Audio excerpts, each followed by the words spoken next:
our speaker. Thank you. I will dispense with saying a few words about myself, because anything you want to know about me is in the book. And I guess first thing to do, I do have a kind of voice that kind of travel. I'm very energetic. I get excited. I'm high strung, even at my age. I just give you a quick hint. I am over 60 years old, and I'm still high strung, even though I'm slowed down a little bit. But before I get started, what I want to do is I have the honor and the opportunity to introduce our keynote luncheon speaker today. And prior to that, I had a conversation with Gregory earlier. You know, I said, you showed me the meeting room over there where we're going to be during the lunch hour. And I said, well, this banner sitting out there. And we talk about, you know, the theme of the conference being access, equity, diversity.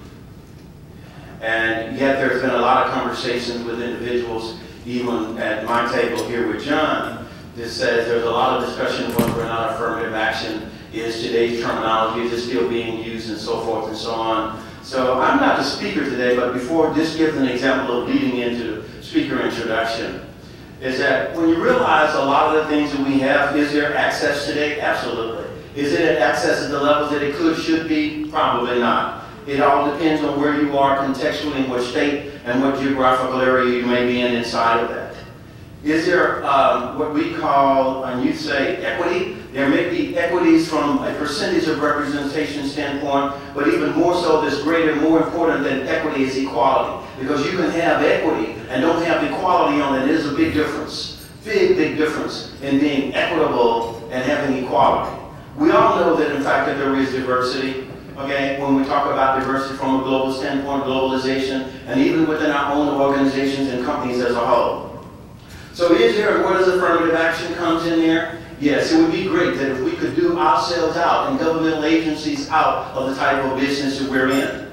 But now, the aspect of affirmative action is growing beyond the borders of the United States. When you talk about companies like Xerox, and as many of you are represented here in this room today, is that there are 11 countries now that have seen fit to have to establish publicly something similar or close to affirmative action laws. Brazil, for example. Canada has been on that for many years. And so we will be transporting a lot of the role model examples and things that we have done here over the years from an affirmative action standpoint beyond. Have we made progress? Absolutely. We have a lot of work yet to be done. Which brings me to the introduction of our keynote speaker today, by the way.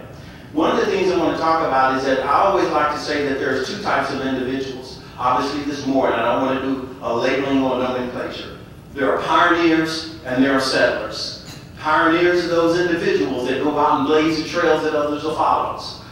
A lot of people have the desire or mentality or the skills to be pioneers, but they don't want to step out there and take that risk. When a settler comes in, they want to know, is it safe yet? Okay? Is it safe for me now to wave my banner and so forth? But by then, all the good stuff is gone. Okay? Nothing's left, because the pioneers have made that. Our speaker today, once I'm able to cover some of the things in her bio, you will understand why I say she is a pioneer in times past and also in the future. She also has one of those great attributes that I say of leadership. In corporate America, a few years back, Jim Collins was talking about the greatest thing is level 5 leadership. One of the traits of a level 5 leader is that when things are good or when things are bad, they do not necessarily look in the mirror at themselves. When things are good, they look out beyond. And the reason that I say that, our speaker today, she says, you know, my bio, you don't have to say all those things, you know, just say a few things here. So obviously she don't want to take credit for the work that's being done there and a lot of people that supported her along the way.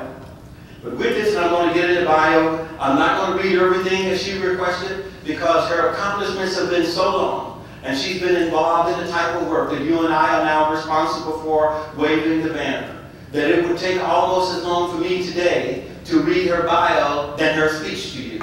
So I've taken the liberty of a few highlights. But she also represents, regardless of what's on here, another example of who we are and who you are when you talk about affirmative action, diversity, and so forth. Here's what I want you to do. I want you to point to yourself. Point to yourself. Look at yourself and look at the others around you at your table. Where is your finger? Where are you pointing? Where? Self. But true, that's what I asked you to do, but I heard it over here. It starts with an urge. H. Heart. Most people, if you look, they're pointing to themselves here in the heart. Nobody points up here, nobody points here, nobody points here. That is a subconscious response to say, I am defined by what I do and the behaviors that I have within my heart. Okay? So each of you, you're defined, and you others will be watching you on your behavior on what's in your heart. Today's speaker, and I have the honor and the privilege to introduce the Honorable Jacqueline A. Berrien. She is a person that I can say, based on what I have seen and my discussion here at the table, does do and fight for the causes that's in her heart. She was sworn in as chair of the U.S. Equal Employment Opportunity Commission on April 7, 2010. She has spent her entire career fighting to give voice to the underrepresented communities and the protecting of most of our basic rights. She came to the EEOC from the NAACP Legal Defense and Educational Fund, where she served as Associate Director Counsel for 5.5 years. From 2001 to 2004, she was a program officer in the Governance and Civil Society Unit of the Ford Foundation's Peace and Social Justice Program. Basically, they are promoting greater political participation by underrepresented groups and the removal of barriers to civic engagement.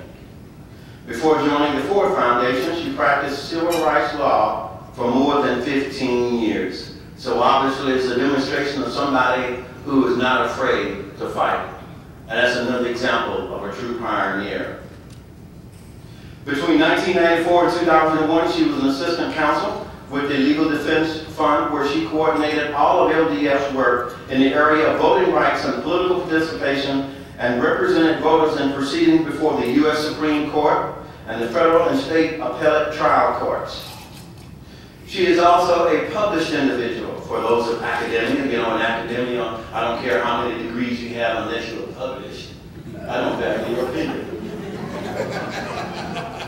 Okay, I won't go there. Maybe some academics out there. She has published several articles on race and gender discrimination issues and was appointed to the adjunct faculty of New York Law School in 1995. She also taught trial advocacy at Harvard and Fordham Law Schools.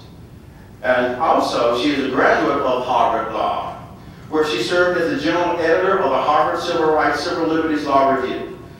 She received her Bachelor of Arts degree with high honors in government from Oberlin College and also completed a major in English.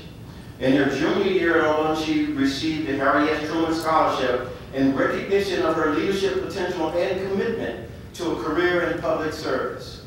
She is a native of Washington, D.C., and has lived in Brooklyn, New York with her husband, Peter M. Williams, since 1987. I like and enjoy the part about the early recognition of her leadership. Obviously, whether she knew it or not, she was ordained to be where she is today. There are many individuals that say that they get the calling, but they call themselves. Others aspire and ordain and don't necessarily know it, but what helps is other people, and like our current president, recognize the talent and of somebody who was actually called for what was in their heart. So with that, with no longer delay, I give you Jacqueline Berrien.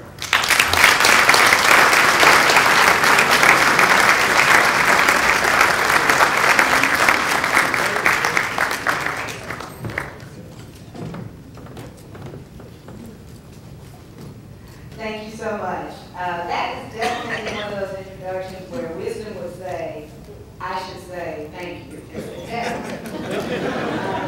And of course, as I was coming into the city with the casinos on one side, the ocean on the other, and the outlets on the other, I thought, this is going to be a tough crowd. But I appreciate the commitment that is represented in what to some may seem a small way, but I do fully understand and recognize that there are many ways you might spend this time, and that you have stayed even through the sound system challenge to hear and to have a chance to engage a bit with me about the work of the EEOC is a real privilege to me. So I thank you. Thank you so much for that very gracious introduction. Thank you for this invitation, and to all of the members and leaders leaders of Quad A, beginning with Mr. Chambers, and then of course Shirley Wilshire, your executive director. It's just an honor and privilege to be able to count you all among our allies, among our partners in the work of advancing equal employment opportunity.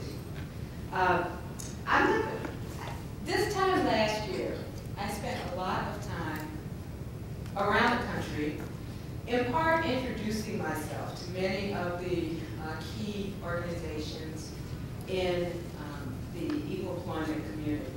And in some instances, I went out and I met with leaders and members of organizations across the country. In other instances, as with Quad A, I had the opportunity to meet with the board members in Washington. And in all of those encounters, I think there was a bit of getting to know each other. I felt like the soundtrack, and you know you were playing in the background. And I won't belabor the introduction of who I am and why I do the work that I do. You heard a version of it in the bio, but I think a really simple way to phrase it is this. I don't know how many of you remember the ad, television ad a few years ago. And the tagline was, it was an ad for the hair club for men. And the tagline was, I'm not just an owner, I'm a client. And in my case, I would say, I am not just a chair, but I'm a beneficiary. The Civil Rights Act of 1964, which created the EEOC, is not an abstraction in my life. It has not been an abstraction in my career. It is no overstatement to say that in many ways, everything about my life is different because of the Civil Rights Act of 1964. And I'm very conscious, as a native of Washington, D.C., and at the time of the Great March on Washington in 1963, my family lived in an apartment that was on top of a hill. If you know D.C. at all, you know Cardozo High School sits on top of a hill, and it is the best view in the city, I agree. And from that perch on top of a hill, you can see every part of the avenues and corridors of power in Washington.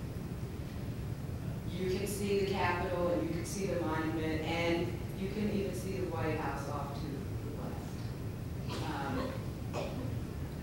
And it's significant to me that from that place, I would have been able to see the march, but even more significant that my father, although I was a toddler at the time, made sure that I wasn't watching the march from a distance, but in fact made it his business to take me to the march. And so when I go to work every day at the EEOC, when I think about the work that lies ahead, when I approached this opportunity, when I was given the tremendous blessing to serve as chair of the EEOC, this is something that I literally see and understand as work that was born of the civil rights movement, the struggles of many people, known and unknown, who created the Civil Rights Act of 1964, and who tried to make sure that doors to education, doors to employment, and later in 1968 with the passage of the Fair Housing Act, doors to housing and choices about where to live, doors to the enjoyment of public and private services of all kinds would be open to me in a way that they had only been able to dream they might ever be open. So for me, this work is truly a labor of love, and this work is ultimately a stewardship of what I consider to be the greatest trust that this nation has, which is the trust and the assurance of the right to pursue life, liberty, and happiness for everyone who is present